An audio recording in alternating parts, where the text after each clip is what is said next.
Hi, my name is Zai. This is my first video. Um, I'm reading a fic called Talk Me Down, Please.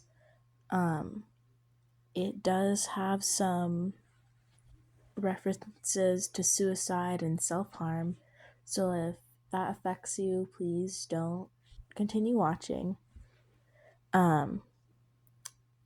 Let's get started. Aizawa didn't quite know how to handle emotions. He was very awkward when comforting victims while on patrol, and his students always went to the other teachers whenever they needed to talk to someone. So, naturally, he was the one to find him. A short boy, about 14 to 15 years old, was standing on the roof of Aldera Middle School. His clothes were torn, burnt, and soaked with what looked like a horrible mixture of water and blood. He understood why he was bleeding as soon as he landed on the roof. Cuts all over his arms, deep and shallow. His cuts gushed out blood like a hose with weak water pressure. What startled him the most, however, were his senses. As soon as he had landed, the boy's head snapped up, locking eyes with him. After a few seconds, a glimmer of recognition flashed across his eyes, and he looked back to the ground far below him. And Kami, his eyes. The dark circles under them could rival his own, almost looking like he had two black eyes. The green hue of his irises was muddy and faded, as if he were looking through a dirt-smeared window. The kid's eyes screamed for help, begged someone, anyone, to listen, to let him cry and scream and sob onto their shoulder. His soul seemed fractured. He approached slowly, noting the minute twitches as the boy tracked his every movement until he was standing next to him, hands lightly gripping the safety railing. "Hi, Eraserhead." He flinched in surprise before taking some deep breaths and calming himself down. While he wasn't known to the public, he still met the occasional fan or the loved one of someone he had rescued or stopped. "Hi, kid. What's your name?" The kid gave a pained little smile, as if he had just shared an inside joke. When the kid spoke, however, he didn't find it funny. "My name's Deku." He frowned, concern growing. "I'm not calling you Deku, kid. Whoever came up with that name has some serious issues." The kid barked out a short, pained chuckle. "People call me Deku since it fits me perfectly. Sometimes I forget my actual name, in fact." His senses were screaming now, red flags and alarm bells going off in his head like a cacophony of sirens. He sat down, patting the spot next to him. He didn't speak again until the kid sat, his legs out over the edge like a little kid. He is a little kid. He's only a child. "May I ask what your given name is?" The kid sighed heavily, glancing up at him before reluctantly muttering his name. "Mikumo." He nodded, humming in response as he looked out at the sunset. Mind if I clean up your cuts since we're up here?" The kid flinched before glancing at his arms, an expression of surprise ghosting across his face before he shrugged. "I guess if you want." He pulled some items out of his tool belt and got to work, taking his response as an invitation.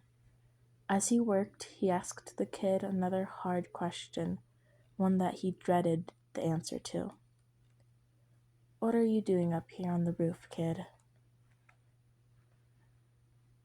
The boy shot him a flat look, clearly seeing right through him. "I'm gonna jump, but you already knew that." He winced at the response. Not his best moment. "Yeah, that was a stupid question. Why do you want to die, Mikumo?" The kid huffed impatiently, clearly getting irritated from all the questions. What is this, an interrogation? Aizawa held his hands up, backing off a little. No, kid, I just want to know why. Will you tell me? The kid squinted up at him for a moment, calculating. Finally, he nodded at him, the tension releasing from his shoulders. On one condition. The kid looked at him as if he expected him to back out or change his mind, but he wouldn't even if he wanted to. The kid was clearly not okay, and leaving him like this would just guarantee his death. So, instead of acting suspicious or hesitant, he nodded, meeting his eyes with a firm gaze of his own. Okay, what's the condition? The kid hesitated, tugging lightly on his black-green curls for a moment before responding. I get to ask you questions too. For each question you ask, I get to ask one as well. Does that sound fair?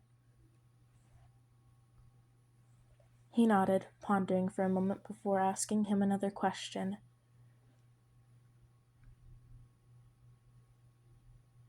And if you ask a question I cannot give you the answer to? Then don't lie. Just say you can't answer it and move on. Questions that you don't answer don't count. How about that?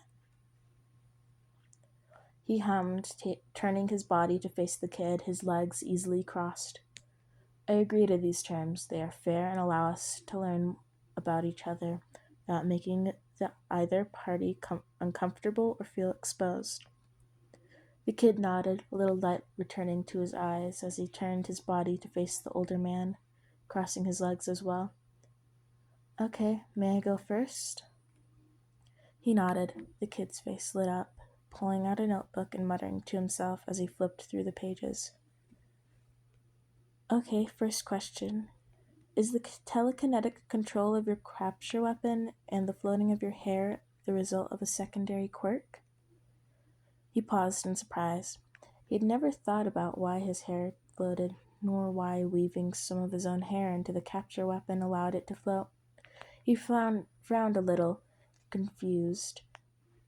Why had he never questioned it before? The kid gave a little cough, reminding him that he was waiting for an answer. I don't know, kid. I've never really thought about that before. The kid perked up and began scribbling in his notebook, muttering under his breath again. Before he could ask a second question, he spoke up. My turn, kid. Why do you want to kill yourself? The kid paused, the excitement draining from him as he lowered the hand holding his pencil. 'Cause I'm useless, just a waste of air and everything. Before he could ask why he thought he was useless, because he most certainly was not, the kid perked up again and looked back down at his notebook.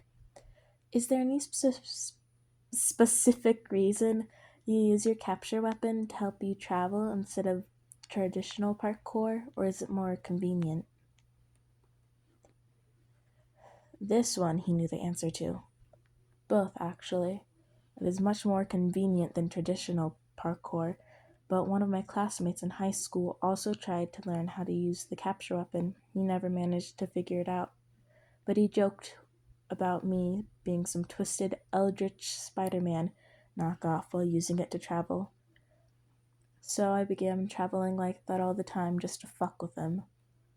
The kid snorted before bursting into laughter, tears forming in his eyes as he gradually calmed down and wrote more in his notebook.